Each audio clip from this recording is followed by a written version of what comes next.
Yes. I'll move that we adopt resolution number 20-7252, approving the preliminary engineer's report. Set the date for the public hearing for Tuesday, October 13th, 2020. Authorize and direct the mailing of combined public hearing notices, assessment ballots. Authorize the city clerk to receive and tabulate the assessment ballots at the public hearing, and authorize the filing of the boundary map with the county recorder. Thank you, Councilmember Armato. I have a second. I'll second that, Madam Mayor. Thank you, Councilmember Detoy. A motion and a second. Any final thoughts on this before? Yes, Mayor Pro Tem Massey. As you said, Madam Mayor, thank you. Or as somebody said, it's not for the faint of heart. I want to just give Jim and the folks in the association kudos for sticking with it.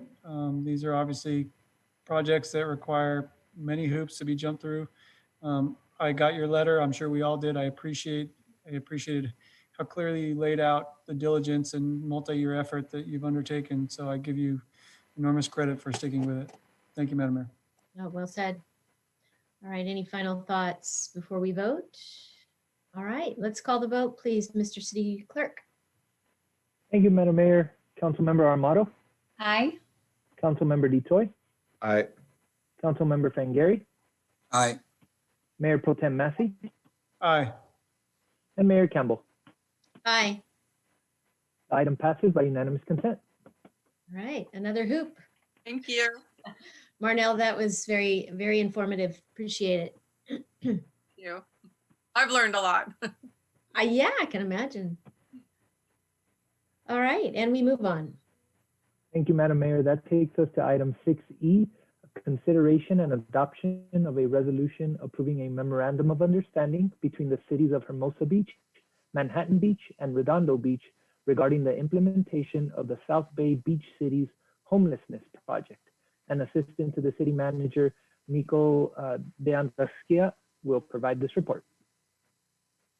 Good evening, City Council, Mayor, City Manager.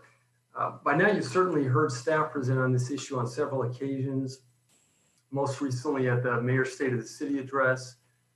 As you know, under your direction, our city has been working diligently to make progress on our homelessness goals over the past couple of years. I'm therefore very pleased to bring this particular item for your approval this evening, as it's an important step in helping us combat the issue of homelessness locally and advances the community's vision through the implementation of the city's homelessness plan. You may recall that the development of this plan was a lengthy community process that culminated in Council's unanimous adoption in late 2018. As part of the city's ongoing efforts to address homelessness locally and regionally, Hermosa Beach and our neighboring cities of Manhattan Beach and Redondo Beach have partnered on various homeless initiatives which stand to serve our three communities. In a joint effort, our three cities applied for and were awarded Measure H funding from the County of LA toward the collaborative implementation of our respective city-specific homelessness plans. A key component of plan implementation, of course, is the expansion of available resources and providing in-person outreach services for homeless individuals within the community. Toward this end, our Tri-Cities partnership conducted an RFP, a request for proposals, and engaged Harbor Interfaith Services, which is a respected local service provider here, for the provision of local homeless services as part of a South Bay Beach Cities homelessness program.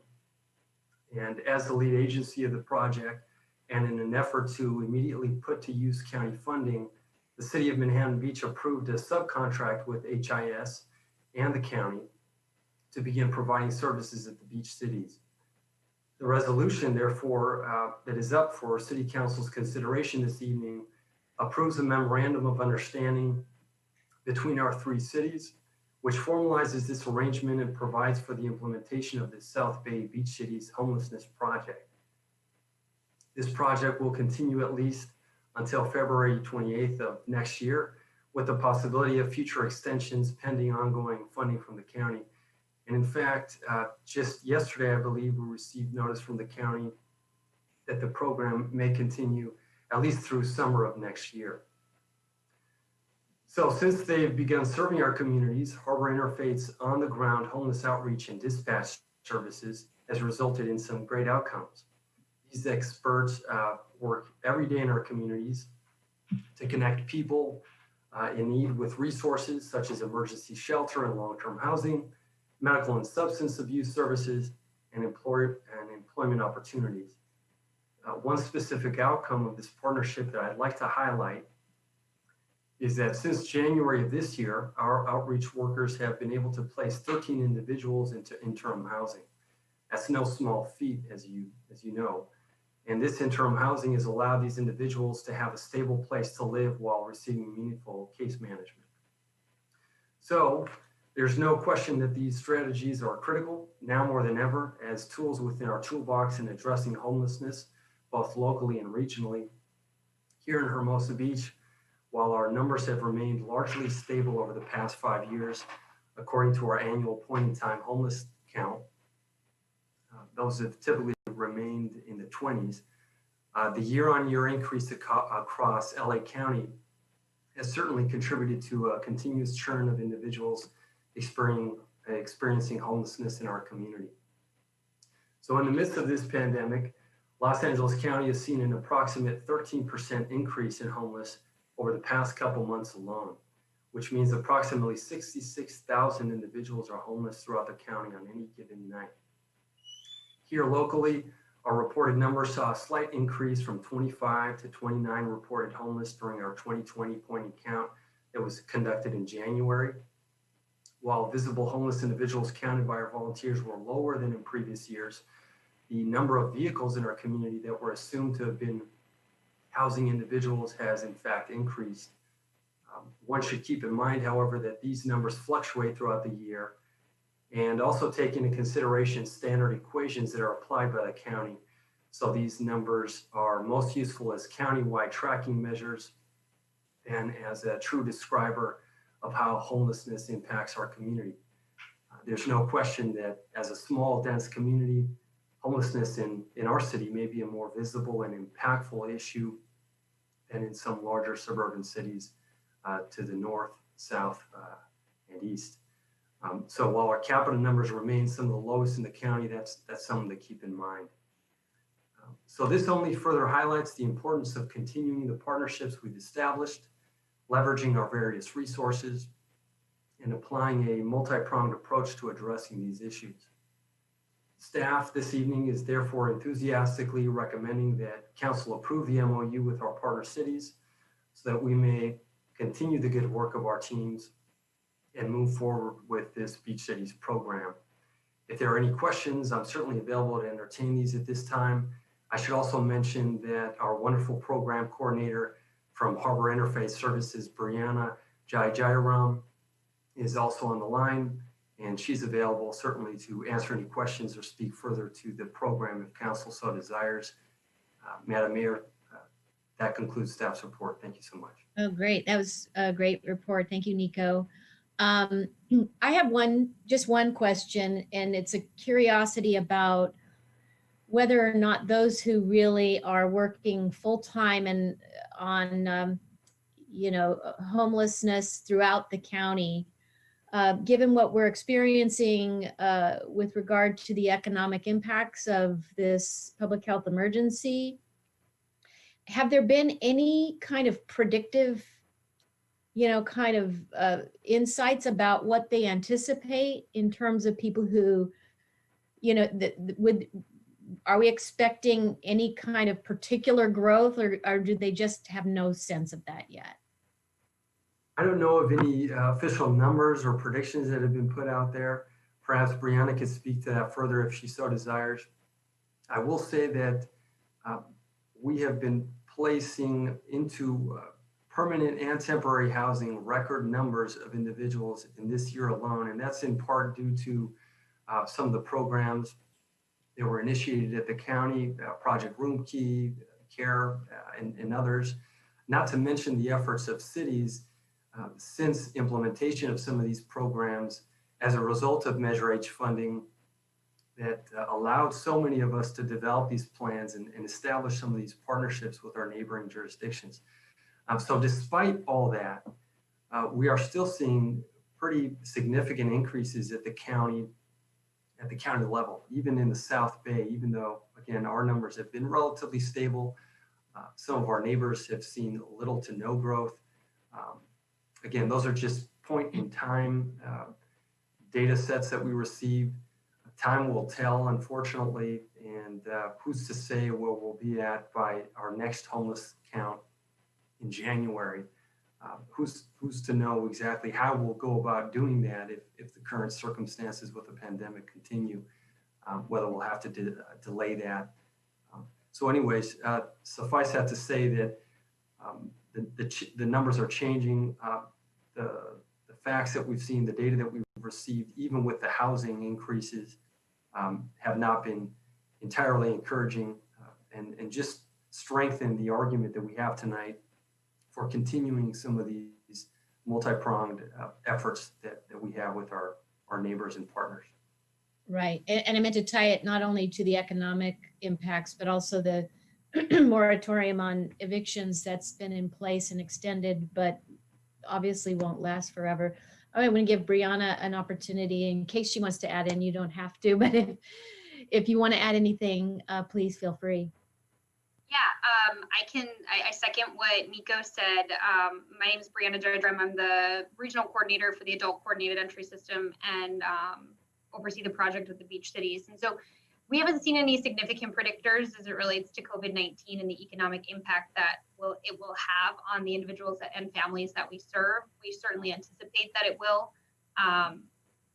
We also know that there's been an eviction moratorium. We have limited prevention programming through the coordinated entry system. And so we've actually seen it slow down since COVID-19 because of the eviction moratorium. So we're very curious ourselves to see how this will change once some of these moratoriums time out, when they time out, and different county, city has different moratoriums and timelines. So it's kind of been fly by the seat of our pants in homeless services, so to speak, since this pandemic hit. And I absolutely don't see that changing anytime soon. So we're just going to keep adapting the services that we have and providing any new resources that come online, making those available to the folks we serve in the community.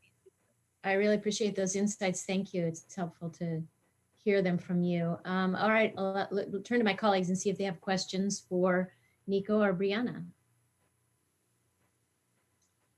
Seeing no questions at this point, I think I'll go ahead and open it up for public comment and see if we have any on this item. We have no one signed up, Mayor, but let's see, and I don't see any hands up as of yet. Yep, I see no hands. So let me just make an open call for public comment for anyone who's on the call this evening or would like to weigh in on this item. Now is your chance to do so. If you're on a phone, you press *6 and just speak up. If you are on Zoom, you can raise your electronic hand. All right. I'm hearing and seeing no one here for public comment, so I will go ahead and close it and bring it back to the council for comment or motion. Councilmember Armato. Thank you, Madam Mayor. Unless there's a vigorous discussion on this, I'm happy to make a motion and just add my gratitude to the work that's being done for our homeless population. And I see tremendous value in this partnership. So I'm happy to make a motion. I'll move that we adopt a resolution approving memorandum of understanding between the cities of Hermosa Beach, Manhattan Beach, and Redondo Beach regarding the implementation of the South Bay Cities homelessness project. Great. I'm happy to second that and just again acknowledge how much work goes into the work that is being done. It's just good timing for this particular action. Any other comments from my colleagues?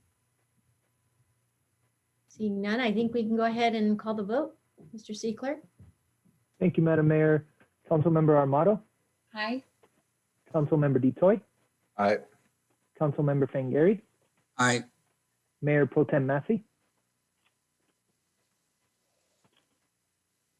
Aye.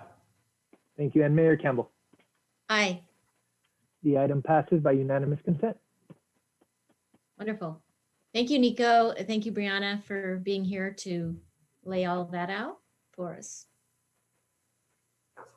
Okay, and we will move on. Mr. City Clerk? Thank you, Madam Mayor. That takes us Madam to Mayor, if I item. may Excuse jump me. in, I'm sorry, hold on. Councilmember Fangari? if I may jump in, this is the time I'm going to recuse myself. And to our city attorney, if I remember, Mike, the information you given the training correctly, the FPPC prefers that council members that recuse themselves to log off the computer and log back in when the items are, the discussion is done. Is that accurate? Yes, that's correct. So, Madam City Manager, if you're able to have somebody from staff call me when the item 6H concludes, so I can log back in, that would be great. Absolutely. Okay, thank you. All I'll right. self now, Madam Mayor, thank you, and I'll log off. Okay, thank you.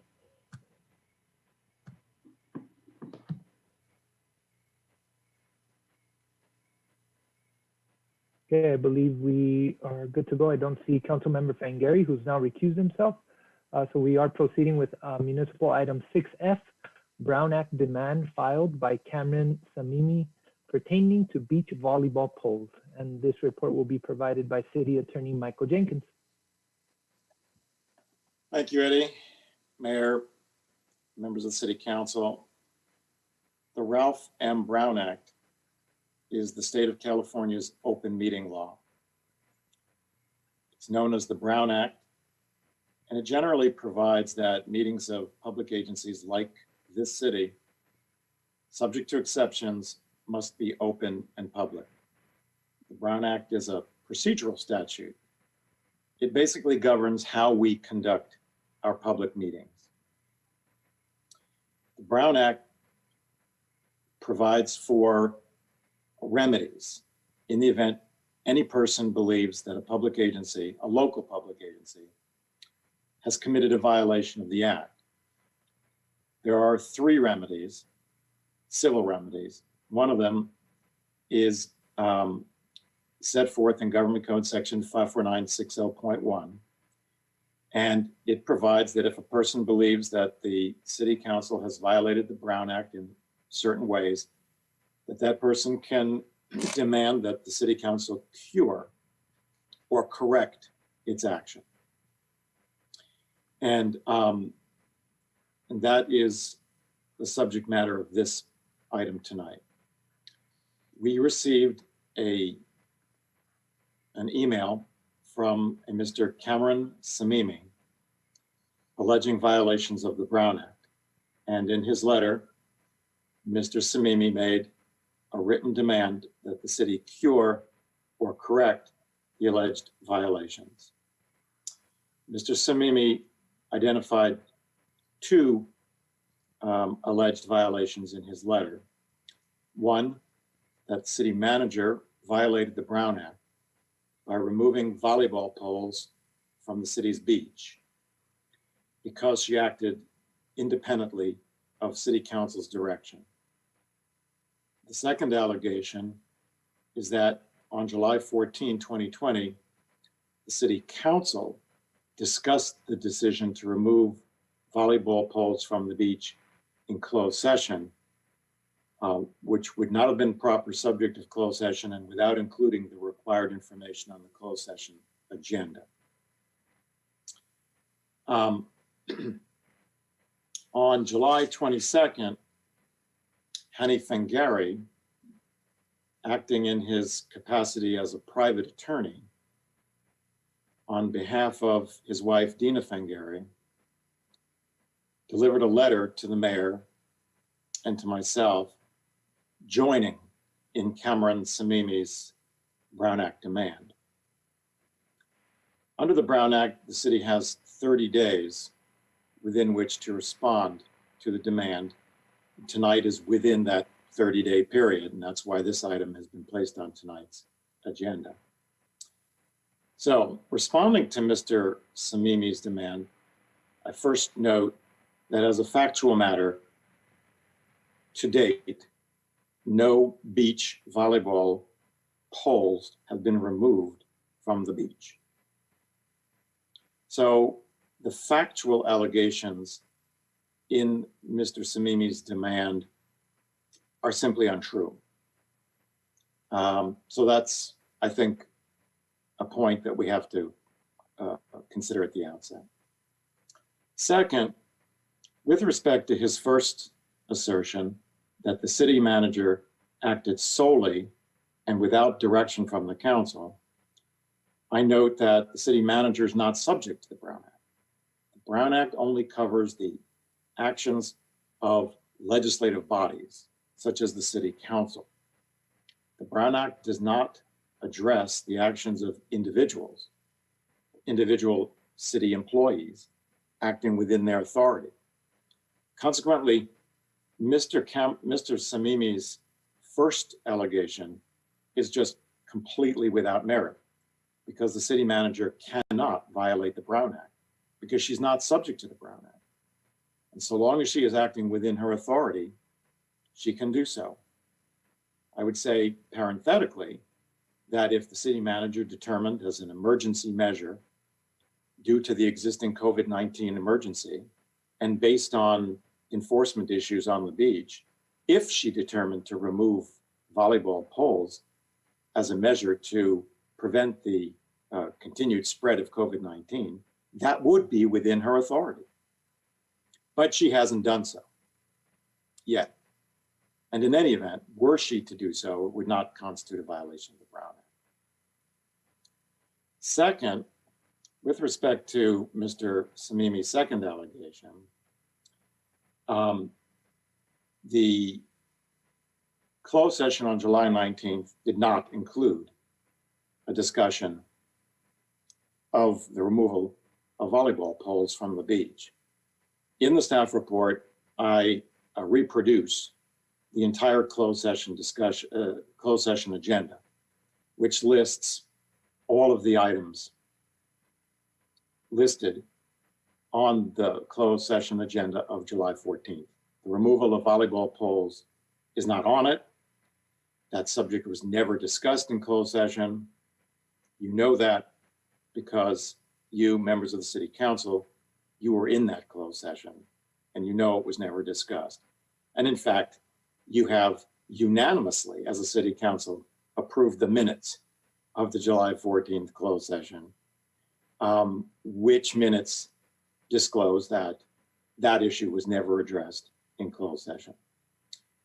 From a circumstantial point of view, the fact is that it wasn't discussed, as evidenced by the fact that no poles have been removed from the beach. Consequently, I conclude that Mr. Samimi's Brown Act demand is entirely without merit. And I recommend to the City Council that you direct me to send the letter to Mr. Samimi that is attached to the staff report, indicating that City Council finds that his Brown Act allegations are without merit and that the City Council will not effect a cure or a correction. That concludes my report. Thank you, Mike. And let me see if my colleagues have any questions on this item. I see no questions, so I will open it up for public comment if there is any on this item. Anyone on the call or the phone line would like to speak on this item? Now would be your opportunity.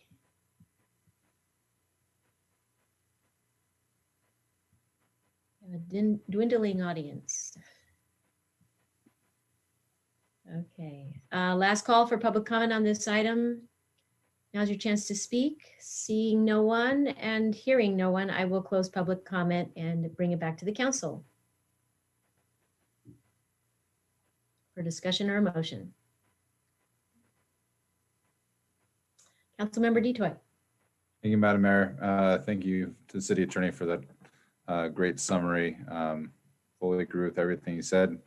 And we'll be happy to make a motion as long as none of my other colleagues have any comments. So Like I move that we receive and file the report and direct the city attorney to send a letter pursuant to Government Code 54960.1C2, communicating the city council's determination that no Brown Act violation occurred, and therefore the city council will not take any further action. Thank you, Councilmember Detoy. Is there a second? I'll second. All right. Any final comments? Yeah, Mayor Pro Tem Massey? Mr. City Attorney, since Councilmember Fangari joined in the Brown Act complaint, including the frivolous allegation that the matter was discussed in closed session, is there anything additional to be discussed or done about that aspect of this? The allegation is untrue. It's unclear what the source of it is. In other words, where Mr. Samimi got the idea.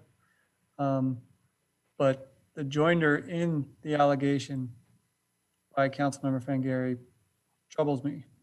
And I wanted to query whether you had any thought on what the significance of that is with respect to this particular matter or with respect to the ongoing litigation brought by Ms. Fangari with Mr. Fangari's representation. Well, I share your concern, and I'm equally troubled by it because in his capacity as a city council member, Hani Fangari was present in closed session on July 14th.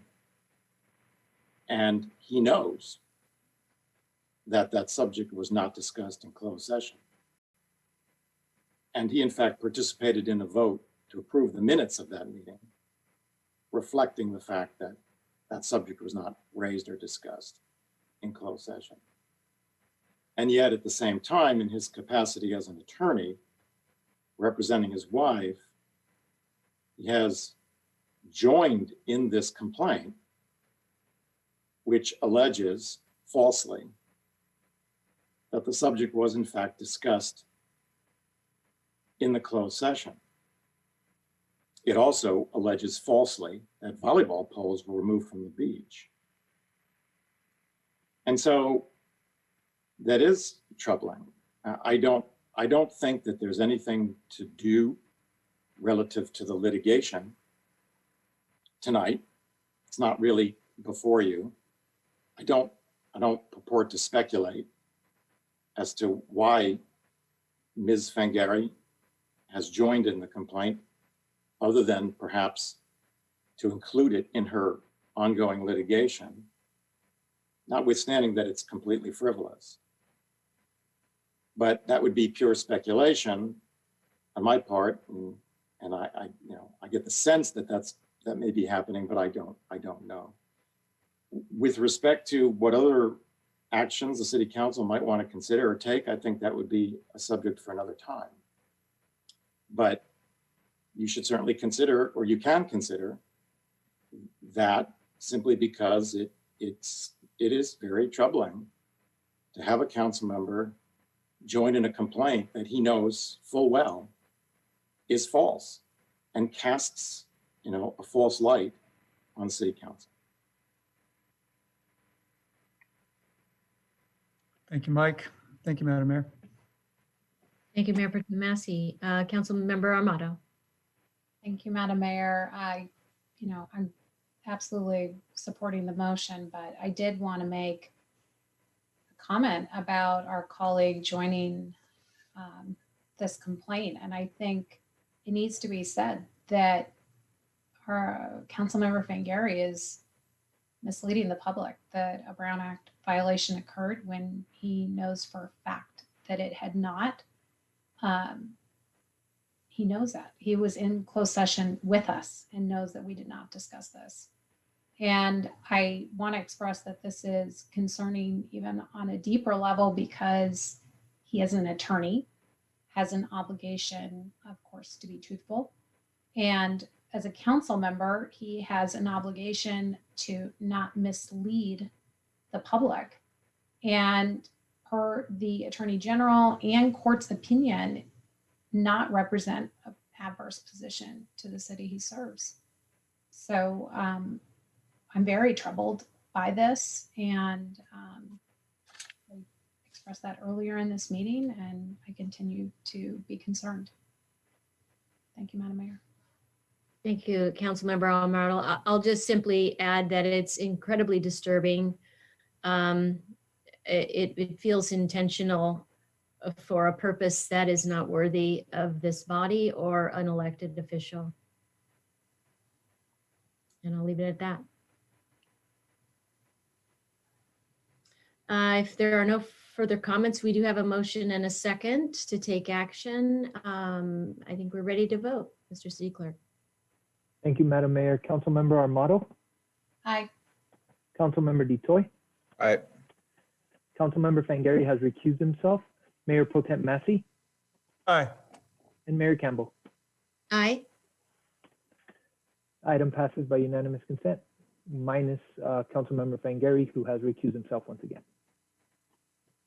Okay, and before we move on, I would like to announce my recusal on the next agenda item, which is, what number are we on? 6? G, G. So because I had a conflict of interest on the underlying matter of this next Brown Act Cure and Correct demand letter, I discussed this with the city attorney yesterday, who advised me it would probably be in my best interest to recuse myself from this item as well, based on the same grounds that I mentioned before, which are that with regard to the underlying issue of this next item, my residence is within 500 feet of the M1 zone, and my husband owns a business in the M1 zone. And with that, I will pass the management of this item to Mayor Pro Tem Massey. I will also similarly log all the way off the Zoom call and come back when we're done. So with that, see you in a little bit.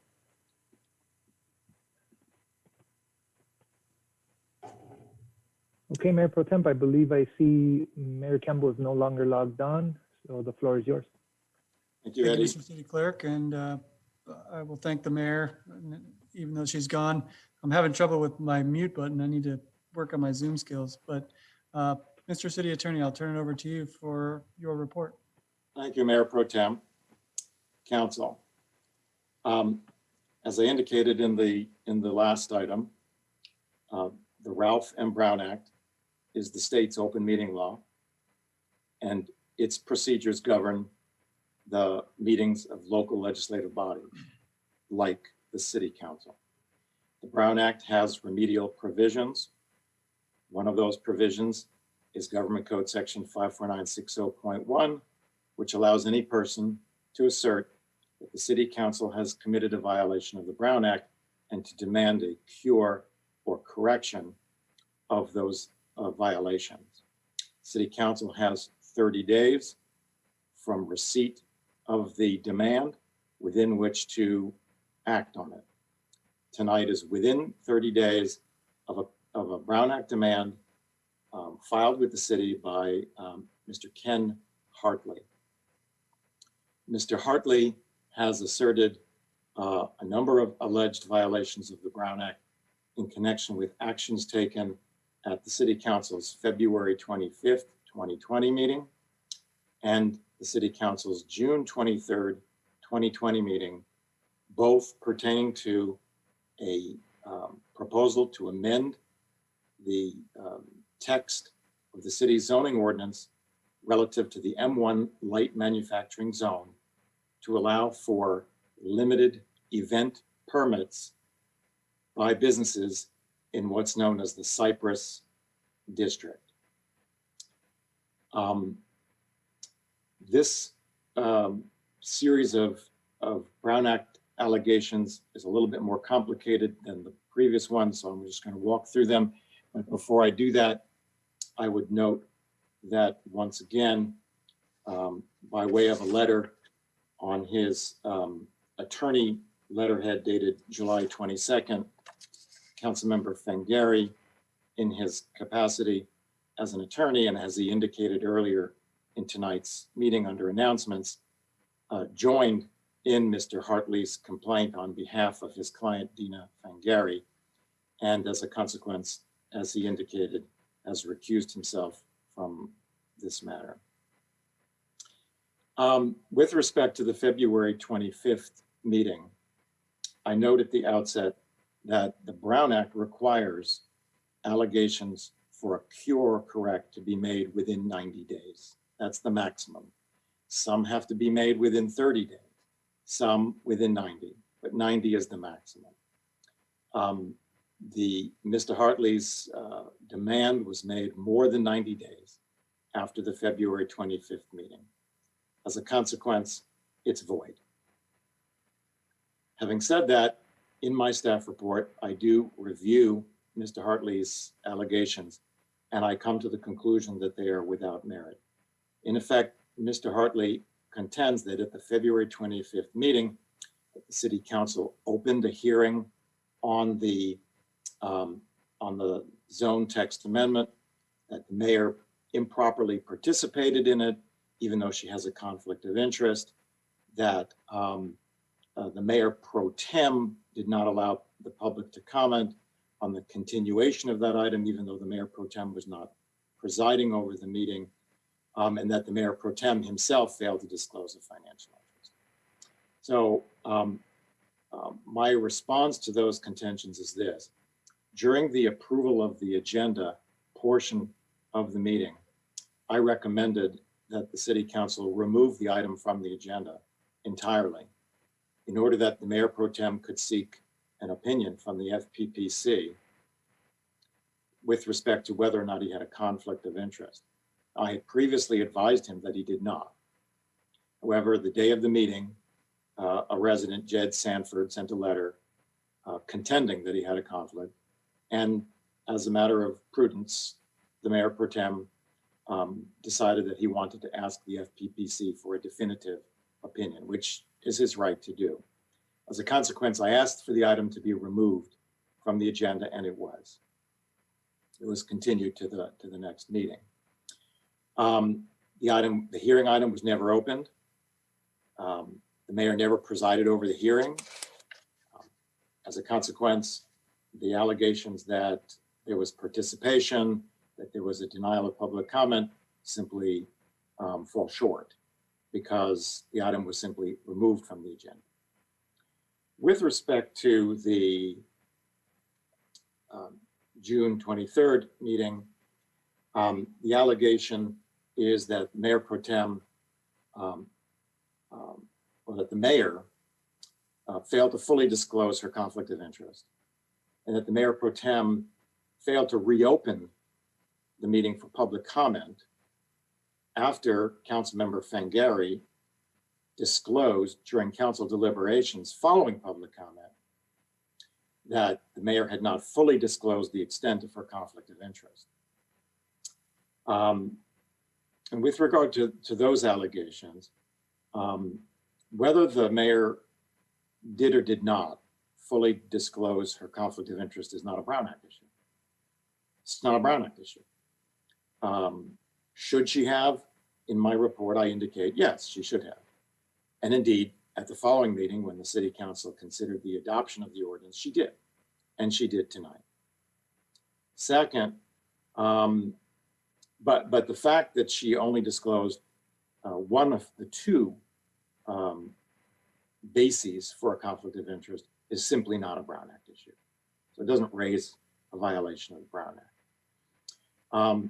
To the extent that Mr. Hartley asserts that the public was denied information about the full extent of the mayor's conflict, I note in my report a long list of public comments that were attached to the agenda as part of the agenda item, each and every one of which mentions the fact that the mayor's husband owns the business in question in the Cypress district and fully informs any interested person of that fact.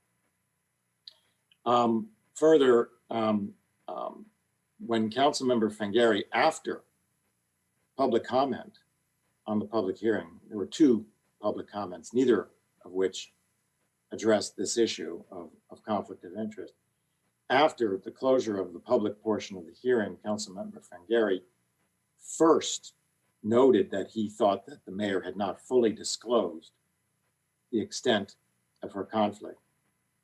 At that point in time, there was no public clamoring to be heard, no member of the public asked to be heard, and therefore no member of the public was denied an opportunity to speak.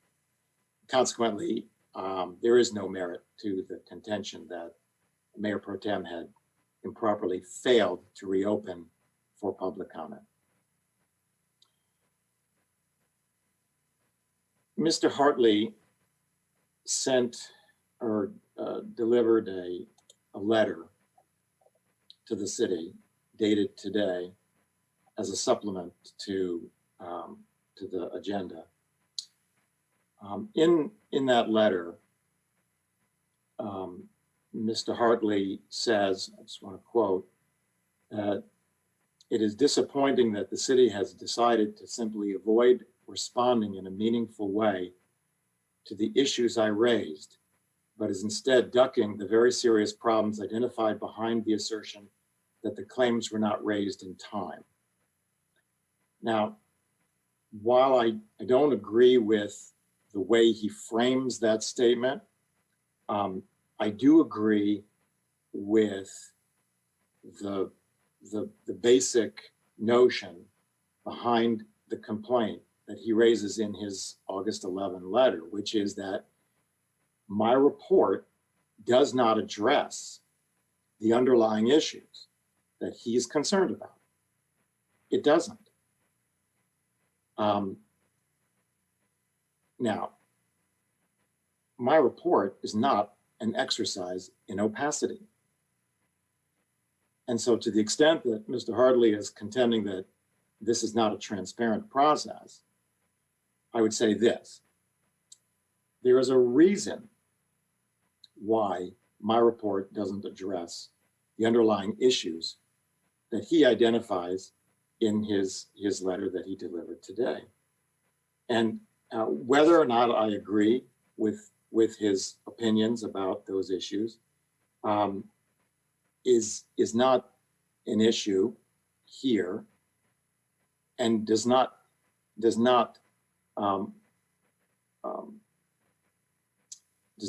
play a role in my preparation of the staff report. The issue is this. Mr. Hartley framed his original demand as a Brown Act demand.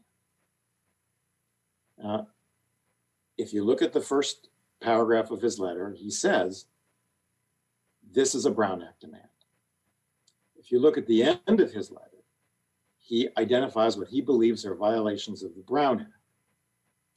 And then he asks specifically for a correction or a cure under section 54960.1. So he has framed the issue as a Brown Act issue. And under the Brown Act, our responsibility is to respond as to whether or not there's a Brown Act violation. And that's what frames this agenda item. So he framed it, and we're just now responding to it. The Brown Act, as I said earlier, is a procedural statute. Just deals with how we conduct our meetings. It doesn't address whether there's a problem with the Political Reform Act. It doesn't address whether or not Shockbox was conducting business without permits. It doesn't address whether there were any of these other underlying issues. It just addresses whether the City Council did or did not violate the procedural requirements of the Act. And so I just think it's really important to make this observation. Not every criticism of the City Council is a violation of the Brown Act. Not every criticism of an action of the City Council constitutes a violation of the Brown Act. Not every criticism of the city constitutes a violation of the Brown Act. And so when you take these facts, you have these underlying concerns, legitimate or not, and then try to, scope them or frame them into violations of the Brown Act, it's just very awkward because they're not. They're not violations of the Brown Act. And I think that Mr. Hartley kind of demonstrates that in a certain way in his letter of today. He has issues. I acknowledge that. And the city council, individually or as a body, you may choose to address his issues or not. But they're not Brown Act issues. His issues have to do with these underlying concerns. And they can't be resolved through the Brown Act because the Brown Act doesn't dictate outcomes. The Brown Act doesn't dictate what you decide or what you do. The Brown Act just dictates how you do it. And so I think in some respects, the allegations here are a bit like, trying to put a square peg in a round hole, trying to use the Brown Act as a device to raise a concern when in fact, there is no Brown Act issue. And so I just thought it was important to respond to his letter from today and to really make it, to make it clear that he's right, that my staff report doesn't address his real concerns. But it doesn't address them for a reason, not because I'm trying to be opaque, not because I'm trying to duck, but because I'm just limited to dealing with the Brown Act issue that he raised in his Brown Act demand. And that's really all that's relevant in this agenda item tonight. That's it. And so I've come to the conclusion that I don't believe that there is any validity to the Brown Act allegations in the demand. And I make the recommendation that the City Council receive and file the report and direct me to send a letter to Mr. Hartley attached to the staff report as attachment 2. And that concludes my report. Thank you. Thank you, Mike. Any questions from any of my colleagues? Seeing none, I will go ahead and open up public comment. Mr. City Clerk.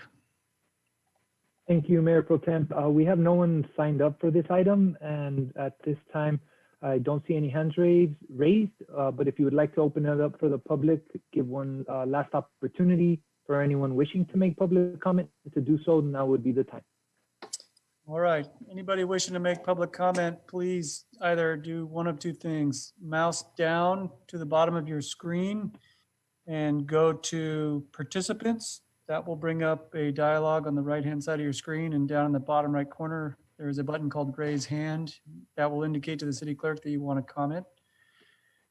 For those calling in on a phone, the procedure is to press *6 to open up the line and announce yourself, and the city attorney will then tee you up for public comment.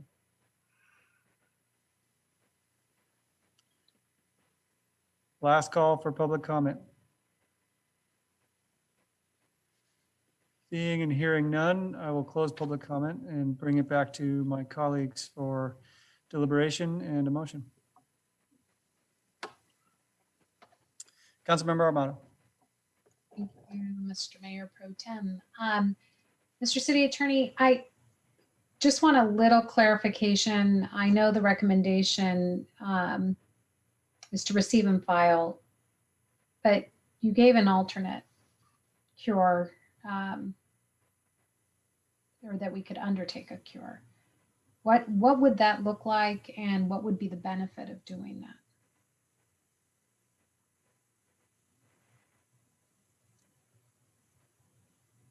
In order to effectuate a cure, we would need to place an item on a future agenda to repeal the ordinance that the City Council adopted, amending the zoning ordinance to allow the limited the permits for limited events in the Cypress District. Then the city would renotice a public hearing and reconduct the public hearing and reintroduce the ordinance or not. I mean, you would have the option at that point to do whatever you wanted. So you could repeal it. That would be the first step. You wouldn't even have to ask us to schedule a public hearing. And if you chose, you could just say, we're just going to repeal it, we're done with it, and that's the end of it. But if you wanted to consider it again, then you could direct us to have a public hearing. We would then notice the public hearing, and then you'd conduct it and have an opportunity to then reintroduce the ordinance, and then 2 weeks later, you could adopt the ordinance, and then 30 days thereafter it would go into effect. So that would be your cure. Okay, and what is the scenario that limits the exposure of litigation to our city? Well, under the Brown Act, if you undertake a cure, any litigation that is subsequently filed, the court is compelled to dismiss. So the action to limit litigation is to cure. If you take the recommended action tonight, which is to receive and file, then the complainant would be able to then file a lawsuit against the city. All right, to follow up on that, we have seen us cure and correct, and a lawsuit is still filed. So in either scenario, we risk litigation. But we have a clear defense if we take option 2, cure and correct. Yes. And I acknowledge that we have pending litigation. And I don't really want to get into all the details of why it's continuing, despite the fact that the city council conducted a cure. My expectation is that it will eventually end by virtue of that. But the issue there is that many things have been thrown in to that litigation that is making it complex and difficult for the judge to sort it all out. Things that don't belong in there. It's just more. It's kind of like a menu of grievances, and so in answer to your question, no, there's no assurance. But under the Brown Act, if the city council cures, 54960.1 is very clear that the court must grant a motion to dismiss. Okay, and in light of that discussion, does your recommendation change, or are you still recommending receive and file? I believe that this Brown Act demand is not meritorious for the reasons set forth in my report. I simply do not believe that it raises a violation of the Brown Act. Whether the city council wants to take a different course is up to you. And it doesn't change my recommendation, but it's up to you. Last November, December, city council elected to cure in a situation where I thought a cure was appropriate. Not because there had been a violation of the act, but because people felt in the community felt the need to come out and express themselves. And there was a need for council members to express themselves. And neither had had that opportunity. And that came through in the Brown Act demand that we received and in some of the communications we received, that there was a need to have a conversation in an open and public meeting. So whether the Brown Act demanded it or not, whether there was a violation or not, there were good reasons then to have an open session where those issues were addressed, where the action that had been taken was rescinded, that you had the opportunity to listen to a lot of public comment and reconsider. I think that that was a healthy exercise. I think that was good for the community. I think that was good for the city. I think it gave people an opportunity to vent, to express themselves, and gave you an opportunity to express yourselves. And so in my judgment, I thought that was a circumstance where effecting a cure was a good idea. You ended up doing it again at your January 14th meeting. You didn't get as much public comment. I don't think you got any, but okay. Those were opportunities that I think were well taken. In this instance, I don't have the same feeling, but I'm just your advisor, your legal advisor. I'm not sitting in your shoes. I'm not in your chairs to make this judgment. I'm not sure there is anything to be gained by a cure here. I don't think this situation is on all fours with the situation we had back in December.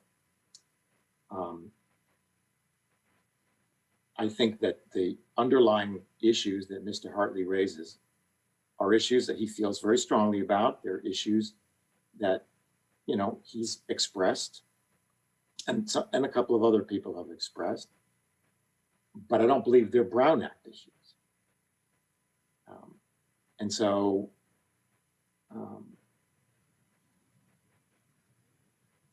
and they don't ultimately affect the outcome of what you ultimately do. No matter what happens, the mayor is going to recuse herself from anything having to do with this item.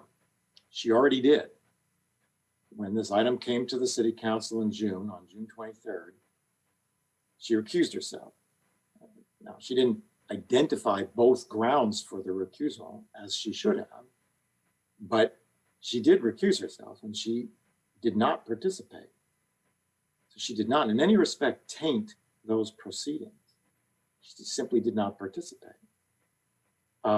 If this item were to come up again, we'd have the same situation. She would not participate. So I don't know what's to be gained. These allegations that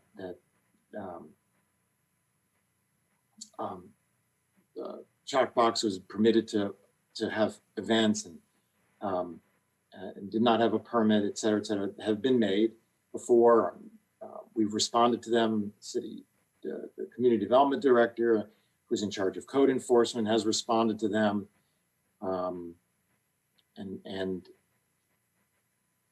But they persist, and you know, it is what it is. Do I think that a cure would satisfy them? I don't know. I think that needs to be your judgment call, not mine. Right. Well, thank you, Mr. City Attorney. And I'll just express to my colleagues that I'm stuck. I'm not sure which way we go. Do we go with our city attorney's recommended action, receive and file? These aren't Brown Act violations. Or we take a more cautious approach that would be a simple cure and correct. And I'm just most interested in making sure that we are limiting litigation and financial exposure for the city. I have a strong interest in that. So I'm almost willing to do kind of whatever it takes to do that. But do know that that doesn't necessarily preclude a lawsuit being filed against us, even if we perform a cure and correct. So looking forward to hearing from my colleagues. Thank you, Mr. Mayor Pro Tem. And Madam Councilmember, let me just say that as the city attorney laid out, Mr. Hartley's Brown Act claims are untimely and without merit. Yeah. As far as the substantive issues about the M1 zoning ordinance, those were fully ventilated over a course of many months with many letters from interested parties. All of those substantive discussions did not include the mayor. So that's in part why the claim has no merit.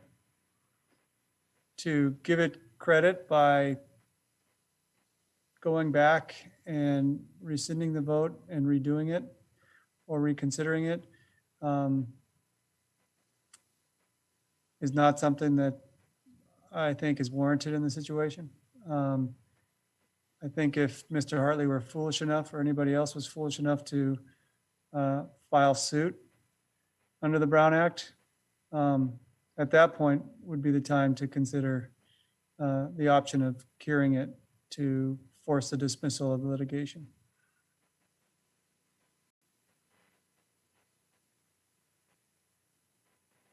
So with that, is there any further deliberation, questions, a motion?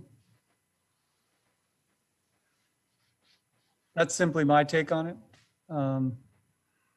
But I'm happy to entertain any motion that either of you would like to make. Well, I would like to hear from Councilmember Detoy. I mean, where are you on this? As the newer member to council, as well as one without the JD after my name, a lot of this in the technicality of the legal world is complicated, and I have full trust in our city attorney for his initial recommendation, but I also see your cautious approach with the cure and correct recommendation as well. I think that, you know, there is depth to some of these things where, as the city attorney mentioned, the underlying issues are there with, you know, talking about Shockbox itself, but that's not the Brown Act violation that is being accused by Mr. Hartley. So again, I think I would be supportive of the city attorney's recommendation. And as Mayor Pro Tem mentioned, if this were to be pursued legally more, we always have that option to do a cure and correct at that time. Can I, thank you for sharing your thoughts on that. Can I ask Mr. City Attorney, do we have that option if someone files a lawsuit to then cure and correct at that point, or have we exceeded the time frame for? Well, doing so? you will have exceeded the time frame, but you know, you might ultimately have to pay some attorney's fees, but you could at some later point take an action to cure. But you know, there may be some consequences doing it later rather than doing it now. And I just would note, as the Mayor Pro Tem indicated, that the allegations pertaining to the February meeting are time barred. They're just absolutely time barred. So really the only question here has to do with two allegations regarding the June meeting. One has to do with the fact that the mayor didn't fully disclose her conflict, which is not a Brown Act issue. And she nonetheless recused herself. So she wasn't even part of the meeting. So it's really of no real consequence. The fact that her husband owns Shockbox was in the record. I listed 6